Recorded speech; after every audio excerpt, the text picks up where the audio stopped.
پھر کھڑے ہو جاتے ہیں 2 مصلی کو لے کر اور نفل شروع کر دیتے ہیں باقی 12 کی، باقی 8 کی.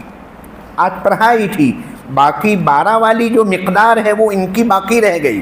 سماعت تو ہوئی، پڑھانے کی مقدار پڑھانے میں باقی رہ گئی. تو پھر کھڑے ہو جاتے ہیں 2 کو لے کر. 3 نہیں، 3 میں مکروہ ہے، 3 کے بارے میں اختلاف ہے. 4 میں بالاتفاق مکروہ ہے، نفل کی جماعت نہیں ہے.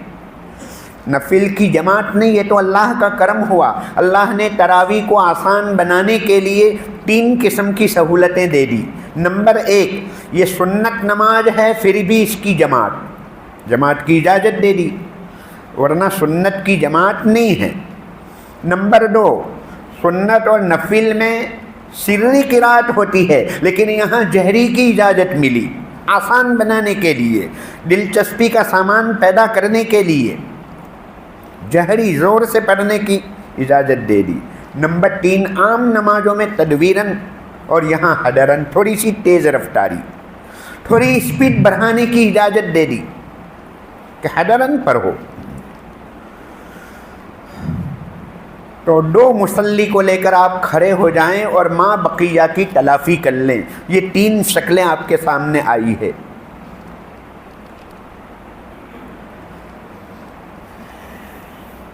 تراویح کے عنوان پر کئی گوشے ہیں، اس کے وقت اتنا نہیں ہے، اس لیے اہم گوشے ضروری جو عنوان ہیں اس کے اوپر گفتگو کریں گے.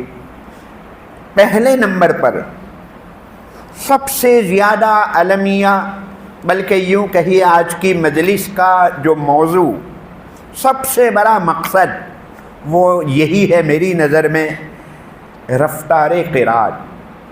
قرات کی رفتار کے سلسلے میں معاملہ بہت زیادہ گتربود ہے، بہت گڑبڑ.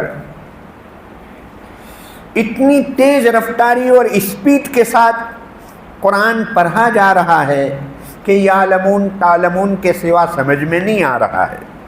کئی تراویح آپ کو ایسی ملے گی، کوئی سر کا بوجھ اتارا جا رہا ہے. قرآن مجید کو جس ذوق و شوق کے ساتھ پڑھنا چاہیے اس کا فقدان ہے. آج سے کچھ سال پہلے حضرت مولانا ابراہیم پٹنی صاحب دامت برکاتہ، حضرت کے خسر صاحب، حضرت مفتی سلیمان صاحب، انہوں نے مدارس کا دورہ کیا تھا. کئی اداروں میں آپ بنفس نفیس گئے، تحریریں بھیجی.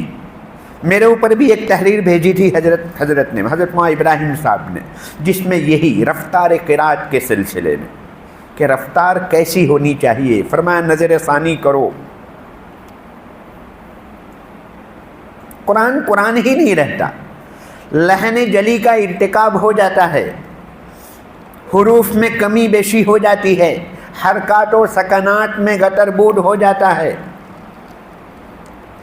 لفظی ترمیم ہو جاتی ہے، تو پھر معنوی تبدیلی بھی ہو جائے گی. کہاں سے کہاں معاملہ پہنچ جاتا ہے. بیچارہ سامع جو ہوتا ہے لقمہ دینے کی اس میں پھر ہمت ہی باقی نہیں رہتی کہ وہ 1 کلومیٹر آگے نکل چکا ہے، اب کیسے ریورس لائیں گے. جی مستقل مسئلہ. جی حضرت مفتی خانپوری صاحب دامت برکاتہم یہ فرماتے ہیں کہ آج کل ریسرچ کی جاتی ہے کون سی مسجد میں جلی تراویح ہوتی ہے. دوسری چیزوں میں، دنیاوی چیزوں کے بارے میں ہمارا معاملہ کوالٹی کا رہتا ہے، کوالٹی اچھی ہونی چاہیے. لیکن یہاں آ کر ہم کوانٹٹی میں آ جاتے. کہاں جلدی ہوتی ہے. 5-10 منٹ کے لیے محلے کی مسجد کو چھوڑ کر دوسری مسجد میں ہم چلے جاتے ہیں. بالکل مناسب نہیں. میں حاضرین سے ایک درخواست کروں گا، اتباع سنت میں رمضان کی آمد سے پہلے اپنی اپنی جگہوں پر استقبال رمضان کے عنوان سے ایک مجلس ہونی چاہیے. آپ خود کریں یا آپ تحریک چلا کر کوئی ایک مجلس کریں جس میں یہ ساری چیزیں لائی جائے، ہماری عوام کو یہ سمجھایا جائے کہ دیکھو 5-10 منٹ کا فرق ہوتا ہے. زیادہ نہیں، لیکن 5-10 منٹ کی جلدی کی وجہ سے کتنا معاملہ خراب ہو جاتا ہے، پھر وہ قرآن نہیں رہتا ہے۔ اس کے بجائے تو علم ترا اور علم نشرہ پڑھنا اچھا ہے، لحن جلی کا ارتکاب ہوتا ہو، معنوی لفظی تبدیلی ہو جاتی ہو، یہ ہمیں اپنی امت کو سمجھانا ہوگا۔ اتباع سنت میں یہ کیا جائے، انشاءاللہ کریں گے حاضرین۔ اپنی اپنی جگہوں پر ایک مجلس کا انعقاد کرنا ہے اس کا۔ تو گفتگو چل رہی ہے رفتار قرات، اسپیڈ کیسی ہونی چاہیے۔ حضرت مولانا سلیم دھوراج صاحب دامت برکاتہم یہ فرماتے ہیں کہ لقب دیے جاتے ہیں تیز پڑھنے والے کو، یہ فرنٹیئر میل ہے، یہ راجدھانی ہے، یہ فلاں ہے، اور یعنی مقام مداح میں ان کی تعریف کی جاتی ہے۔ عوام کو کہا جائے کہ نہیں، بالکل نہیں، یہ سب چیزیں چھوڑو۔ اچھا قرآن کہاں ہو رہا ہے؟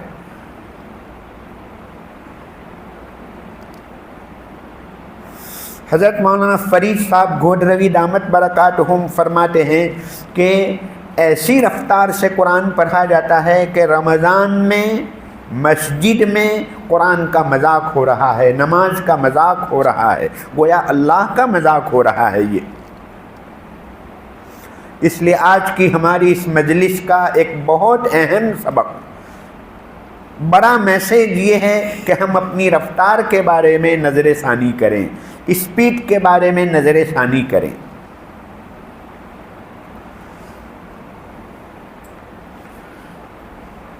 بہت تیز رفتاری بھی نہیں، بہت سلو بھی نہیں۔ من اما الناس فلیخفف، اس کو بھی ملحوظ رکھنا ہے۔ امامت کرانے والے کو چاہیے کہ تخفیف کرے، امت کا امتحان نہ لیا جائے۔ بہت دھیمی رفتار، نماز جیسی رفتار سے آپ پڑھاؤ گے تو امت کا امتحان ہو جائے گا۔ ہر کوئی اتنا قوی الایمان نہیں ہے، اور قوی الجسم بھی نہیں ہے، یا ہے تو قوی الارادہ نہیں ہے۔ جی کئی چیزیں ہیں۔ تخفیف، جناب نبی پاک علیہ السلام نے تخفیف کے لیے فرمایا۔ تخفیف کا ہم استعمال نمبر 1 ترویحہ میں کر سکتے ہیں۔ ترویحہ اصل تو یہ ہے 4 رکعت کی مقدار کا ترویحہ ہو۔ 4 رکعت کے بعد جلسہ استراحت، جو ہمیں بیٹھنا ہے، تو وہ بیٹھنے کی مقدار میں 4 رکعت کی مقدار بیٹھنا ہے، لیکن امت کی رعایت میں تھوڑی دیر کے لیے بیٹھیے، تخفیف کر لو۔ لیکن بالکل نہ بیٹھنا، نان اسٹاپ چلتی ہی رہے 20 رکعت، یہ بھی غلط، پھر سنت ترک ہو جائے گی۔ سنتوں کو نہیں چھوڑنا ہے۔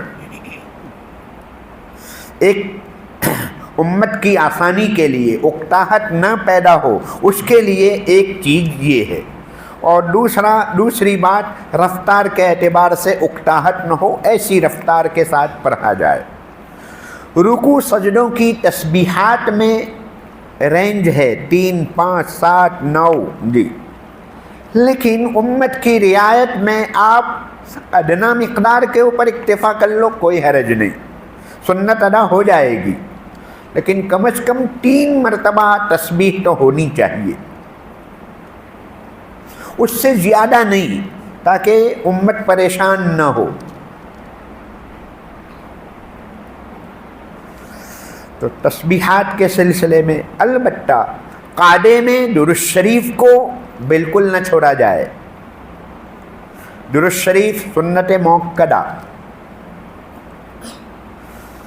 سنتوں کو چھوڑ کر ہم نے نماز کی شکل صورت کو، اس کے حسن کو، خوبصورتی کو ختم کر دیا۔ جان ہے اتباع سنت، یہ تو قبولیت کے لیے، عمل کی قبولیت 2 چیزوں پر موقوف، عبادت کی قبولیت 2 چیزوں پر موقوف۔ کوئی بھی عمل لے لو، نمبر 1 ظاہری طور پر اس کا مطابق سنت ہونا، سنت کے موافق ہونا ضروری ہے، اگر ہے تو وہ عمل قبول ہے، ورنہ قبول نہیں۔ اور نمبر 2 باطنی اعتبار سے اخلاص نیت، یہ ہر عمل کی روح ہے۔ ہر عمل کا جسم اور باڈی اتباع سنت، اور ہر عمل کی روح اخلاص نیت، یہ دو چیز ہوگی تو وہ عمل قبول ہوگا۔ تو سنت کی مخالفت، ترک سنت بالکل نہیں۔ ثنا نہ چھوڑی جائے، تعوذ، اعوذ باللہ، بسملہ، سورت کے بعد اگر دوسری سورت، فاتحہ کے بعد دوسری سورت آ رہی ہے تو بسملہ نہ چھوڑی جائے۔ شوافے کے وہاں تو بسملہ ہر سورت کا جز، ہر سورت کا جز ہے۔ تو ثنا، تعوذ، تسمیہ، سورہ فاتحہ کے بعد سورت آ رہی ہو تو بسملہ پڑھنا، دوسری رکعت کے لیے جب کھڑے ہو تو بسملہ پڑھنا نہ چھوڑا جائے۔ کئی جگہ پر یہ محسوس کیا جاتا ہے کہ یہ امام صاحب نے یا تو ثنا نہیں پڑھی یا تعوذ تسمیہ نہیں پڑھی۔ یہ چونکہ گھر کی بات ہے اس لیے یہاں پر یہ بات کہہ دیتے ہیں، آپ محسوس کرتے ہوں گے بالکل مناسب نہیں۔ شروع ہی سے سنت چھوٹے گی پھر طبیعت میں انقباض پیدا ہو جاتا ہے کہ اللہ پھر اب کیا ہوگا آگے۔ سنتوں کو نہ چھوڑا جائے۔ درود شریف کے بعد والی دعا یہ اگرچہ مستحب ہے لیکن پھر بھی ترک مستحب کی عادت نہ ڈالی جائے۔ ایمرجنسی ہو تو الگ چیز ہے، مثلا وضو ٹوٹنے کا خطرہ ہو، ایسی کوئی ایمرجنسی ہو تو الگ بات، باقی روزانہ دعا چھوڑ دی بالکل مناسب نہیں۔ اور کوئی تخفیف ہوگی اس میں تو انشاءاللہ مفتی صاحب سے سنیں گے۔ تو ان چیزوں کے بارے میں بان چھوڑ نہیں، بالکل، البتہ وہی ہے امت کی رعایت کرتے ہوئے تھوڑی سی ذرا تیزی ہو، بہت سلو رفتار بھی نہیں۔ تو یہ رفتار اور تیزی، بھاگم دوری نہیں، تیزی مطلوب ہے، بہت تیزی، جلد بازی جس کو کہتے ہیں، جلدی الگ چیز ہے، جلد بازی الگ چیز ہے، جلد بازی نہیں۔ یہ چونکہ بہت اہم عنوان تھا اس لیے میں نے اس کو شروع میں اٹھا لیا، ورنہ ابتدا مجھے کرنی چاہیے تھی طہارت سے، ابتدا وہاں سے ہوتی ہے۔ دیکھیے آج سے ہمارے ہاتھوں میں مسائل تراویح، مسائل امامت اور اس نوعیت کے فتاوی ہمارے مطالعے میں آ جانے چاہیے، مطالعہ شروع کرنا چاہیے۔ مولانا رفعت علی قاسمی صاحب کی مسائل امامت، مسائل تراویح، یہ دونوں کتابیں ہاتھ میں لے لیجئے۔ فرائض، واجبات، مفسدات صلاۃ، اس کے اوپر بار بار نظر ہو ہماری۔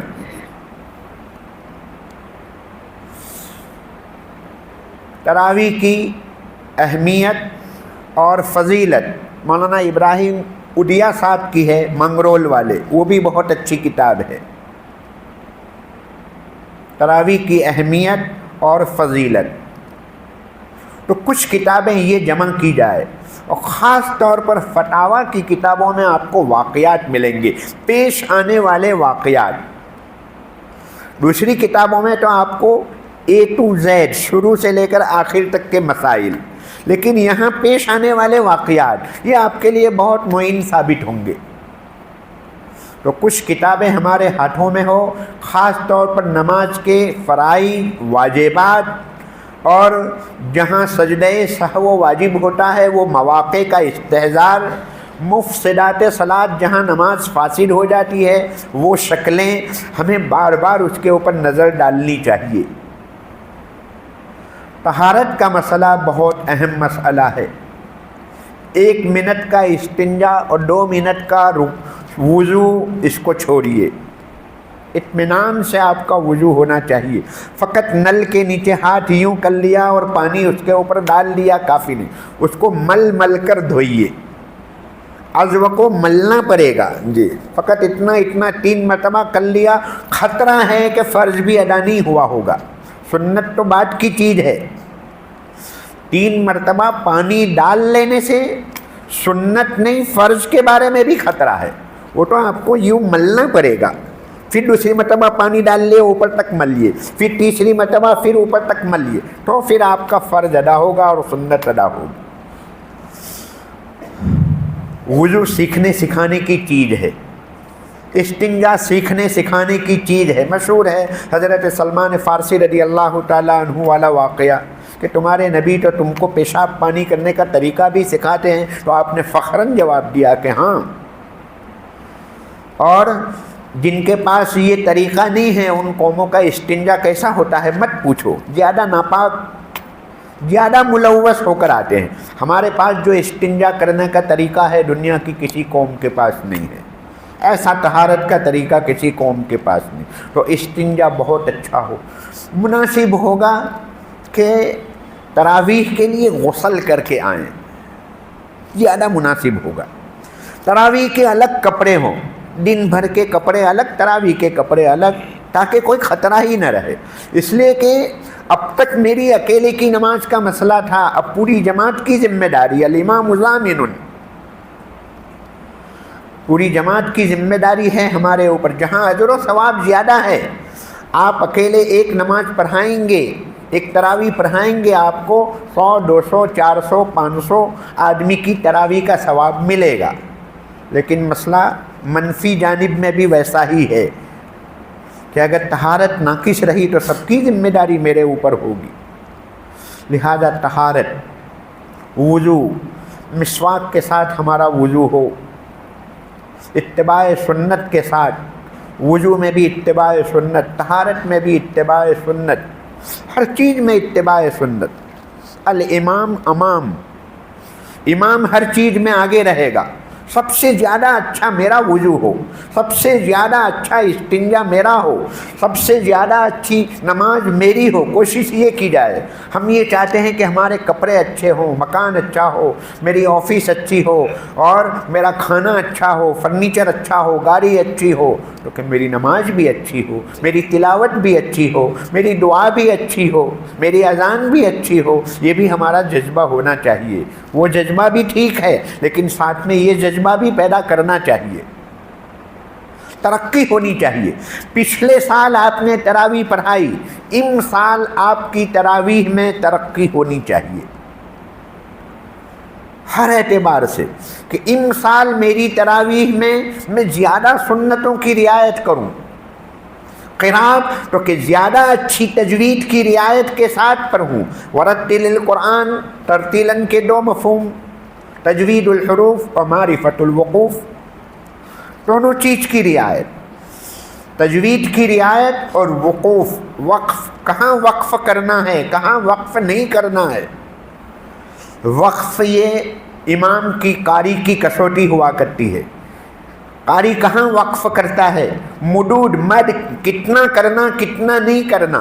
تخفیف میں مدود کے سلسلے میں بھی آپ فائدہ اٹھا سکتے ہیں. مد میں گنجائش ہے طول توسط قصر کی، تو وہاں پر آپ فائدہ اٹھا لیجئے، کوئی حرج نہیں. یعنی قصر کر لیجئے، جہاں شریعت نے گنجائش دی ہے وہاں گنجائش لو، اور باقی میں پھر برابر مکمل مضبوطی کے ساتھ. بعض لوگ ریڈ سگنل کے اوپر بھی گاڑی چلاتے رہتے ہیں، وقف لازم ہے، رک جائیے. بالکل نہیں. اسپیڈ بریکر آتی تو وہاں پر گاڑی روکنی چاہیے بمپ کے اوپر.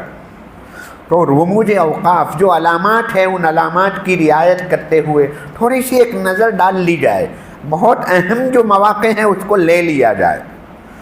روزانہ 5 منٹ اگر آپ کی اس نقطۂ نظر سے ہوگی تو انشاءاللہ تراویح میں جان پڑے گی. بس وہی حاصل یہی کہ ہر سال کی آپ کی تراویح پچھلے سال کے مقابلے میں زیادہ اچھی ہو. ورنہ آپ نے 20 سال پہلے پڑھائی، آج پڑھاتے ہیں، دونوں برابر رہی. برابر رہنے کا مطلب یہ کہ تنزلی ہوئی، 2 دن ایک نہیں. کل کے مقابلے میں آج والی تراویح میری زیادہ اچھی ہو. ارے آج پہلی رکعت کے مقابلے میں دوسری رکعت زیادہ اچھی ہو، پہلے سجدے کے مقابلے میں میرا دوسرا سجدہ زیادہ اچھا ہو. اس طرح ہمیں ترقی کرنی چاہیے. دوسرا ایک عنوان ہے تعدیل ارکان کا. رکوع، سجدہ، قومہ، جلسہ، ان کو اطمینان کے ساتھ ادا کرنا.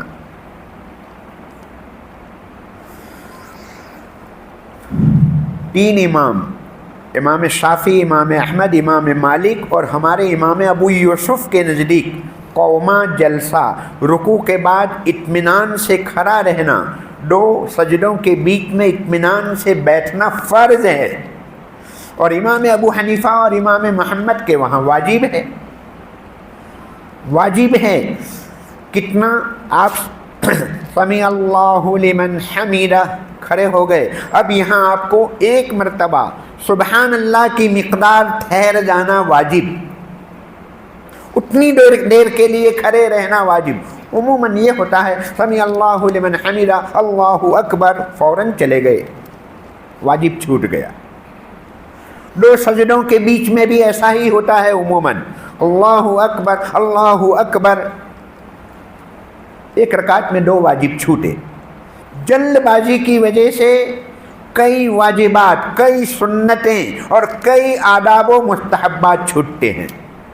بعض حضرات نے گنتی کی ہے، کہا کہ 80 سنتیں چھٹتی ہے، 40 واجبات چھوٹتے ہیں۔ قوما و جلسہ، ہر رکعت میں 2 واجب، یہ 2 واجب عموماً چھوٹ رہے ہیں، تو 20 رکعت میں 2 20 دونی 40 واجب چھوٹ جاتے ہیں۔ اور واجب چھوٹنے پر سجدہ سہو واجب، نہیں کیا تو نماز داخل وقت میں واجب الاعادہ ہے، وقت باقی ہے تو نماز کا اعادہ کرنا واجب۔ اندازہ لگائیے کتنا گمبھیر مسئلہ ہے، کوئی معمولی مسئلہ نہیں ہے۔ اور سنن مستحبات کتنے چھوٹ جاتے ہیں، اطمینان سے ہو۔ مشہور روایت ہے، حضرت رفاع ابن رافع رضی اللہ تعالیٰ عنہ فرماتے ہیں کہ ایک صاحب آئے، انہوں نے 4 رکعت نماز پڑھی، پھر جناب نبی پاک علیہ السلام حضرات صحابہ کے ساتھ تشریف فرما تھے، انہوں نے آ کر سلام کیا، حضور نے جواب دیا، حضور نے فرمایا ارجع فصل فإنک لم تصلی، واپس جائیے آپ کی نماز نہیں ہوئی۔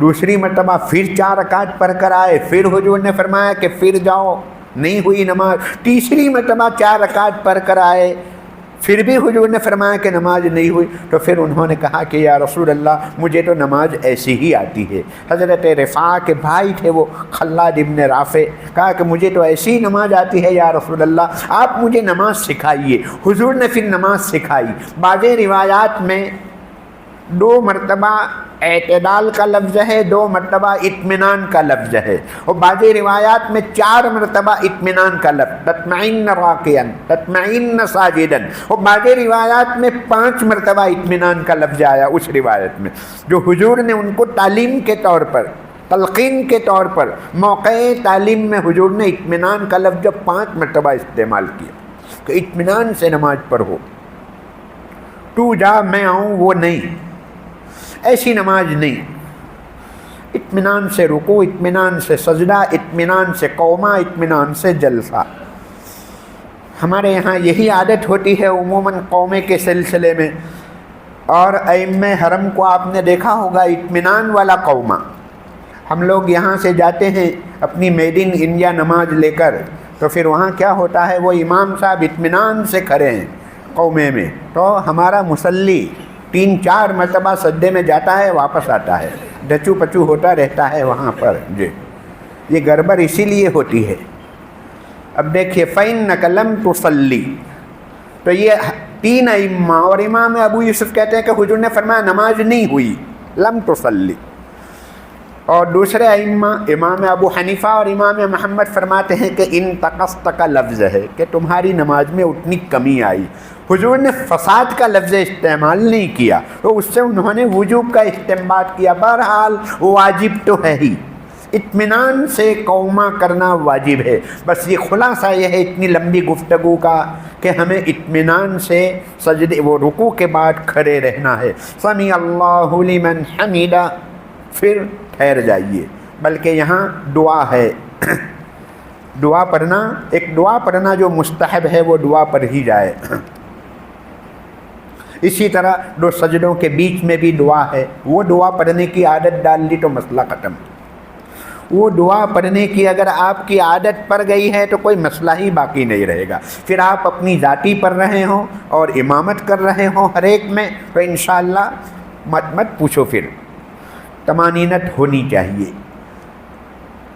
قوما اور جلسہ، یہ دو کے بارے میں بہت زیادہ مسائل کھڑے ہو رہے ہیں، اس لیے اس کو اطمینان سے ادا کرنا ہے۔ طمانینت، تعدیل ارکان، ہر رکن کو اطمینان سے ادا کرنا۔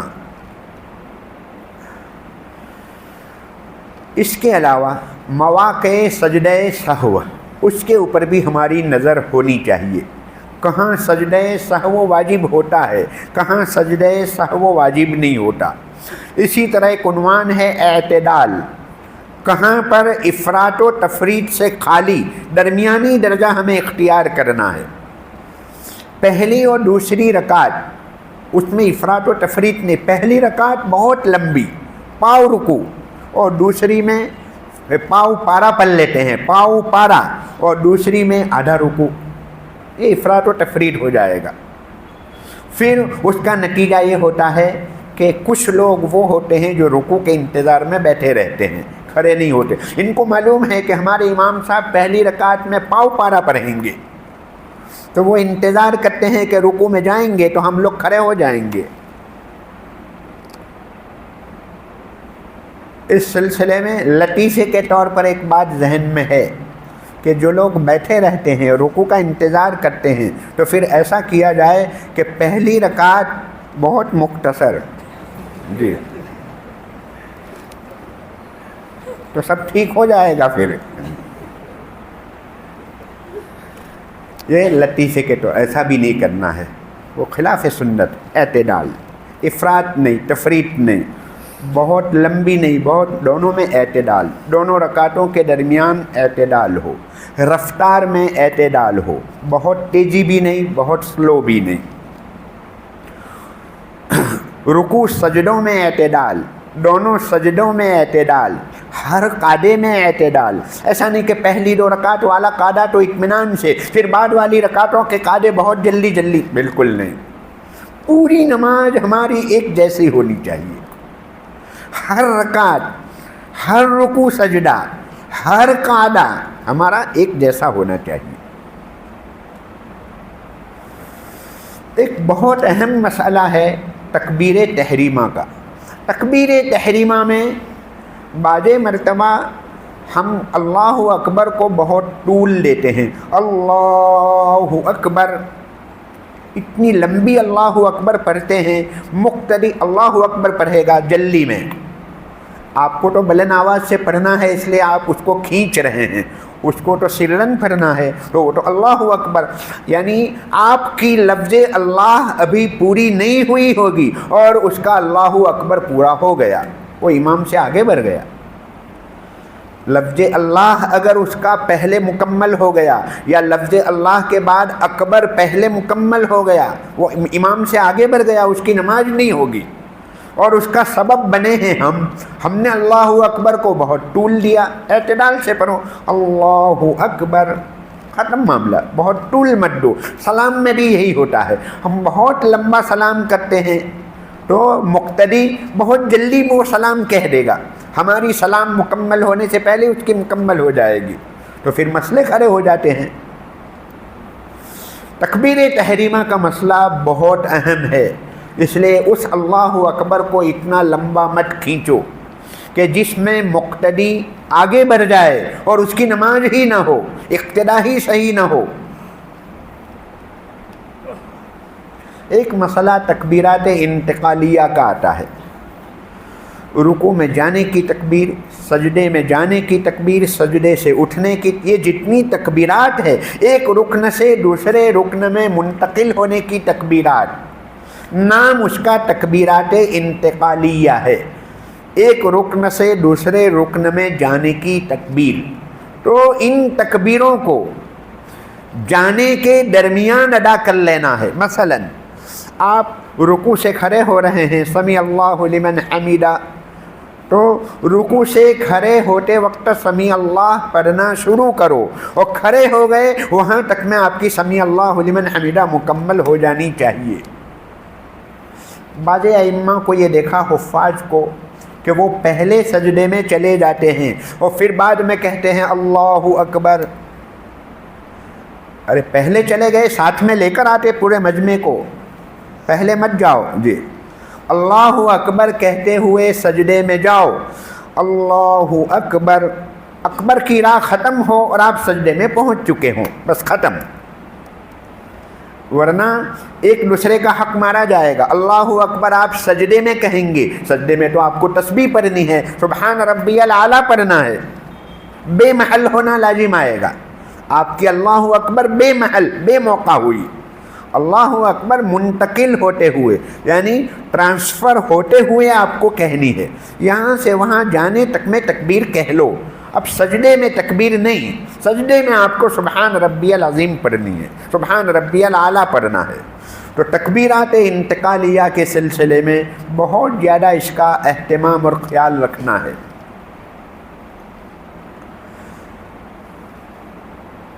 بعض مرتبہ بعض حفاظ قعدے میں التحیات کے وقت شروع میں کچھ آئندہ والی دوسری 2 رکعت کی قرات اس کو سوچتے ہیں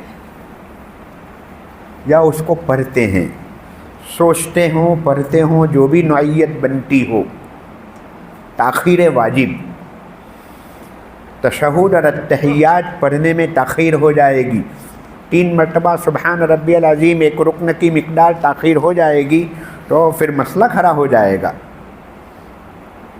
اس لیے قعدے میں التحیات فوراً پڑھنا ہے، کوئی دوسری چیز نہیں۔ رکوع اور سجدے میں تسبیح پڑھنا ہے، وہاں بھی کراہت لازم آئے گی۔ یہاں مسئلہ دوسرا ہے، قعدے میں اگر آپ نے کچھ پڑھنا شروع کیا قرات، تو یہاں تو مسئلہ واجب چھوٹنے کا لازم آئے گا، تاخیر واجب، ایک رکن کی مقدار اس میں تاخیر ہو گئی تو وہاں تو مسئلہ سجدہ سہو کا لازم آئے گا۔ رکوع سجدے میں بعض حفاظ ایسا کرتے ہوں گے، سوچتے ہیں قرات کو، دوسری رکعت میں کیا پڑھنا ہے، سوچنا پڑھنا مکروہ ہے، وہ مسئلہ تو نہیں ہوگا، سجدہ سہو والا مسئلہ نہیں، لیکن کراہت ضرور لازم آتی ہے۔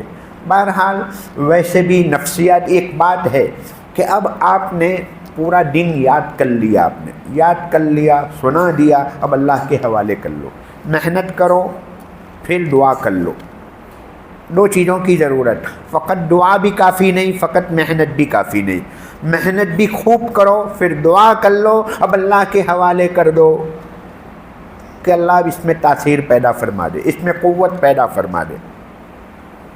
اگر آپ رکوع سجدے میں اور اس طرح مختلف مرحلوں میں سوچتے رہو گے آیتوں کو، وہیں آ کر آپ کی غلطی ہوگی، عموماً ایسا ہوتا ہے، اس لیے چھوڑ دو، بھول جاؤ۔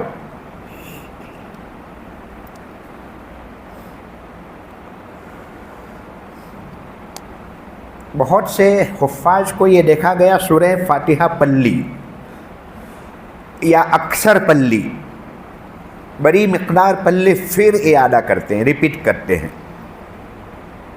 تو پھر اعادہ اور پھر ریپیٹ کرنا تکرار واجب، اور تکرار واجب کی بنیاد پر سجدہ سہو لازم ہو جاتا ہے۔ خام خواہ بے بنیاد اس طرح ریپیٹ مت کرو، دوسری مرتبہ سورہ فاتحہ مت پڑھو، اکثر مقدار پلی ہے پھر دوبارہ اسی مقدار کو پھر پڑھنا، وہ اصل میں وہ آیت شریفہ یاد نہیں آ رہی ہے تو اس کی وجہ سے اس کو ریپیٹ کر رہے ہیں، لیکن مسائل دوسرے کھڑے ہو جاتے ہیں۔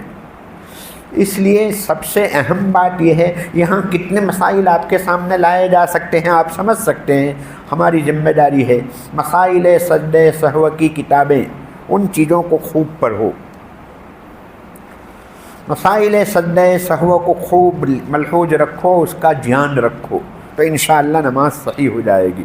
2-4 کتابیں آج جلدی سے منتخب کر لو، اس کا مطالعہ کرنا شروع کرو، اور ایک مرتبہ مطالعہ کافی نہیں، بہتر صورت یہ ہے کہ 2 طالب علم مذاکرہ کرے کہ ایک مسئلہ میں نے آج یہ پڑھا، وہ آپ کو دوسرے 2 مسئلے بتائے گا، ایک دوسرے کے سامنے دور کرو گے، آموختہ کرو گے تو پختگی آ جائے گی۔ مذاکرہ کرو، کوئی بھی چیز مکرر سے کرر اس کو دوہرانے سے چیز یاد ہوتی ہے. دوہراؤ، ہم دور کرتے ہیں وہ اسی لیے تاکہ یاد ہو جائے. تو مسائل کا بھی یہی حال ہے. کوئی علمی نقطہ، کوئی بات ہے، کوئی مسئلہ ہے، وہ یاد رکھنا ہے تو اس کو دہراؤ. آپ اپنے ذہن میں دہراؤ یا دوسرے کے سامنے دہراؤ یا اپنی کاپی میں، ڈائری میں دہراؤ. لکھو کاپی میں تو انشاءاللہ وہ یاد ہو جائے گا. یاد کرنے کا یہ طریقہ ہے. جیسا کہ شروع میں کہا گیا، کئی عناوین کے اوپر گفتگو ہو سکتی ہے، لیکن مجلس اتنی گنجائش نہیں ہے کہ اس کو بہت زیادہ طول دیا جائے. نفسیاتی طور پر بھی، نفسیاتی طور پر گھنٹہ، سوا گھنٹہ، جی، پھر بعد میں آدمی چلا جائے گا کہ تم جانو تمہارا کام جانے، ہم چلے. جی، بیٹھے ہوں گے یہیں اور اپنا حساب کرنا شروع کریں گے پھر. جی، تو اس لیے بھی خلاصہ کلام کے طور پر میں وہی بات کہوں گا. ایک بات خاص طور پر شروع میں کہی تھی، ہمارے بہت سے احباب بعد میں آئے ہیں جنہوں نے کچھ سالوں سے تراویح نہیں پڑھائی ہے. وہ انشاءاللہ ہمت کرو کہ چاہے 4 رکعت پڑھاؤں، دوسرا ساتھی ان کا تعاون کرے کہ کوئی بات نہیں، میں آپ کی مقدار پڑھا لوں گا، آپ 2 رکوع میں 4 رکعت پڑھنا، لیکن پڑھو، آؤ میرے ساتھ تراویح پڑھاؤ. ان کا تعاون کرو. جن احباب نے یہاں پر ایسے موجود ہیں جنہوں نے 2-4 سال سے تراویح نہیں پڑھائی ہے، میری گزارش ہے کہ ہمت کرو. ایک ساتھی کھڑا ہو جائے جو یہ کہے کہ میں نے اتنے سال سے نہیں پڑھائی ہے لیکن اس سال میں پڑھاؤں گا انشاءاللہ. کوئی ایک ساتھی کھڑا ہو جائے، 3 سال سے نہیں پڑھائی ہے، اور ہمت کر لو. ہمت کرنے سے ہمت آتی ہے، اللہ کی مدد شامل حال ہوگی. انشاءاللہ اس سال 4 رکعت پڑھاؤ گے، دوسرے سال دوسری 4، 5-6 سال میں آپ کا پورا قرآن مجید پختہ ہو جائے گا، قوت آ جائے گی. کوئی ایک آدھ ساتھی کھڑے ہو جاؤ. دے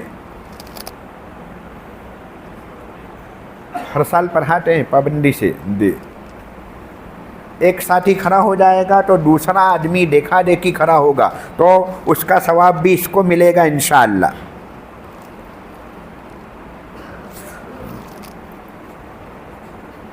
تھوڑی دیر کے بعد اس کی تشکیل کریں گے. تراویح 4 رکعت کے بعد جو بیٹھتے ہیں وہاں پر کوئی خاص چیز مسنون نہیں ہے. آپ خاموش بیٹھے رہیں یا قرآن مجید کی کچھ آیات پڑھیں یا سبحان ذی الملک والی جو دعا ہے جو بہت مشہور و معروف ہے، وہ سنت نہیں ہے لیکن معنی اپنی جگہ پر صحیح ہے. کوئی پڑھے تو کوئی حرج بھی نہیں. سنیت کے اعتقاد کے ساتھ یہ دعا کو نہیں پڑھنا ہے کہ یہ دعا پڑھنا سنت ہے، ایسا نہیں ہے. کچھ بھی پڑھو، بالکل خاموش رہیں تب بھی کوئی حرج نہیں. آرام یعنی آرام مکمل. جو بھی کرنا ہو آپ کو، پانی پیو، قرآن مجید کی مقدار، قرآن مجید جیب میں رکھ کر دیکھنا ہو وہ دیکھو، موبائل کے ذریعے نہیں. یہاں اس کو مت لاؤ.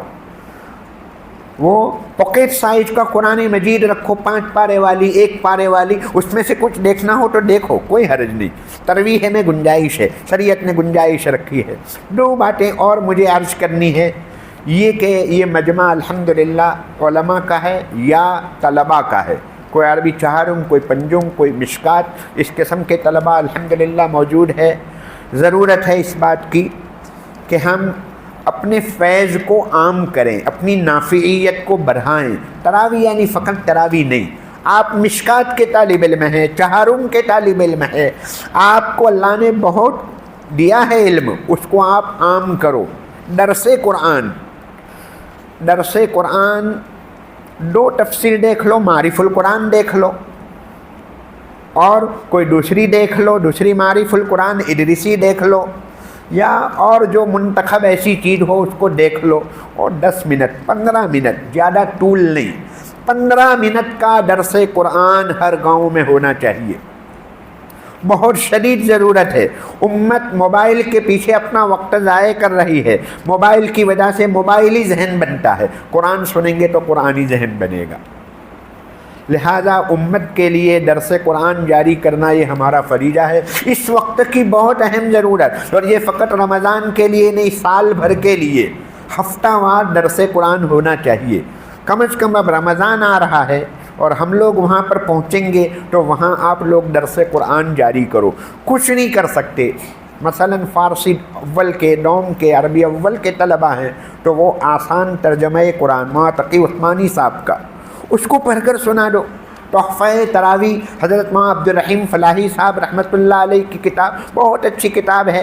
آج کی مقدار کا خلاصہ، پیغام، قرآن کا پیغام امت کے سامنے آ جائے گا۔ درس قرآن کے لیے عام کرو، کون کرے گا درس قرآن؟ یہ طلبہ ہاتھ اٹھاؤ کہ انشاءاللہ ہم جہاں جائیں گے وہاں درس قرآن کریں گے، لیکن زیادہ طول نہیں دینا ہے، 10-15 منٹ۔ پہلے دن آپ کو محسوس ہوگا 5 آدمی بیٹھے ہیں، بات قرآن مجید کا تازہ پیغام، اس وقت کے حالات کے پیش نظر قرآن کا کیا پیغام ہے وہ پیش کرو۔ بہت لمبے چوڑے واقعات نہیں، بنی اسرائیل کا کوئی واقعہ ہے تو پورا واقعہ بیان مت کرو، اس واقعے کا خلاصہ اور اس میں سے پیغام، میسیج پہنچاؤ امت کو، ان کو ایسا محسوس ہو کہ قرآن مجید تازہ کتاب ہے، آج کے لیے نازل ہوئی ہے، آج کا اخبار ابھی اس وقت یہ پرانا ہو چکا، باسی ہو چکا، لیکن قرآن مجید یہ تازہ کتاب، بالکل ایسا محسوس ہو، ارے یہ تو ابھی کے لیے نازل ہوئی ہے، ان کو ایسا محسوس ہونا چاہیے۔ دوسرے نمبر پر آپ جہاں جائیں، بعض علاقوں میں مکتب نہیں ہوگا، چھوٹے بچوں کی تعلیم کا نظام نہیں ہے۔ آپ الحمدللہ ہمارے اس علاقے سے، گجرات سے، جہاں ہمارے اکابر، ہمارے بڑے بڑھوں نے جو امانت الحمدللہ شروع سے، بچپن سے ہم نے مکتب اور مدرسوں کا ماحول دیکھا ہے۔ ہر جگہ یہ ماحول نہیں ہے، ملک کے کئی علاقے مکاتب سے خالی ہے، یہ اللہ کی بہت بڑی نعمت ہے۔ گجرات کو اللہ پاک نے یہ نعمت دی ہے، گجراتی جہاں بھی گئے، اپنے اکابر بڑے فرماتے ہیں، حضرت مدنی علیہ الرحمہ اور اس قسم کے بڑے لوگ، کہ گجراتی جہاں بھی گئے وہ کری کھچڑی کے ساتھ ساتھ مکتب بھی لے کر گیا، وہ وہاں جا کے انہوں نے مکتب شروع کیا۔ پہلے کیا کریں گے؟ پہلے اپنے مکان میں اپنے پڑوس والے کو بلا لیں گے کہ میرے گھر میں اپنے جماعت کریں گے، 2 آدمی ہوئے، پھر دوسرے 2 بڑھ گئے تو پھر کہیں گے کہ ایک کمرہ کرائے پر لے لیتے ہیں، کمرہ کرائے پر لیں گے، پھر بعد میں دوسرے سال ایک چھپر تھوڑی سی زمین خریدیں گے اور کھلا شیڈ بنائیں گے اور وہاں پر 2-4 سال گزاریں گے، اور 10ویں سال میں آپ دیکھیں گے بہترین مسجد تیار ہو چکی ہوگی، اور پھر اسی کے ساتھ مکتب بھی شروع کرتے ہیں۔ تو آپ وہاں جا کر ذمہ داروں کو، جہاں آپ جائیں 2-4 ذمہ داروں کو چھیڑیں، ان کو فکر دلائیں کہ اگر ان بچوں کے لیے مکتب کا نظام نہیں ہے تو یہ مسجد میں مکتب کا انتظام کر لو، ورنہ دعائے قنوت ان کو کون یاد کرائے گا، ان کو التحیات کون یاد کرائے گا، ان کو کلمے کون سکھائے گا، قرآن مجید کی صورتیں ان کو کیسے یاد ہوگی؟ ماں باپ کو فرصت ہے نہیں، اور صورتیں یاد نہیں ہوگی تو نماز ان کی کیسے ہوگی؟ تو مکتب کے بارے میں تھوڑی سی ان کے سامنے گفتگو کی جائے۔ ایسے ہیں حفاظ جنہوں نے جا کر اپنے اپنے علاقوں میں جہاں وہ تراویح پڑھاتے ہیں وہاں انہوں نے اس کو جاری کیا ہے۔ بہرحال ہم لوگ فقط مزدور نہیں ہیں، مزدور کا کام فکس ہوتا ہے، اتنا کام کرنا ہے، یہ اینٹ ہے یہاں سے لے کر آپ کو وہاں ڈالنی ہے، یہ ریتی کو یہاں وہاں ڈالنا ہے۔ ہم مزدور نہیں ہیں جن کا کام فکس ہو، بلکہ ہم خادم ہیں، غلام ہیں جن کا کوئی کام فکس نہیں، جو بھی امت کی ضرورت نظر آئی اس میں لگ گئے، اس میں لگ جائیے۔ آپ جہاں تراویح کے لیے جائیں وہاں پر تصحیح قرآن کا حلقہ بھی لگا سکتے ہیں، اعلان کریں کہ ظہر کی نماز کے بعد میں 15 منٹ 20 منٹ کے لیے جن کو قرآن مجید سیکھنا ہو ان کو سکھانے کے لیے انشاءاللہ میں تیار ہوں۔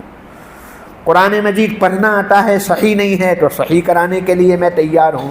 اس طرح اپنی نافعیت کو ثابت کرو، اپنے فیض کو عام کرو، بہت کام ہے۔ اب انشاءاللہ حضرت مفتی صاحب کا کلام ہوگا، گفتگو ہوگی، اور پھر میں چاہوں گا کہ حضرت مولانا ابو بکر صاحب کی بھی انشاءاللہ بہت روحانی گفتگو رہی۔ کئی صالحین الحمدللہ جمع ہیں، میں اپنے آپ کو شرمندہ پا رہا ہوں، اتنے اچھے لوگ یہاں پر جمع ہو گئے ہیں، ہمیں فائدہ اٹھانا ہے، وقت ہے ابھی ہمارے پاس۔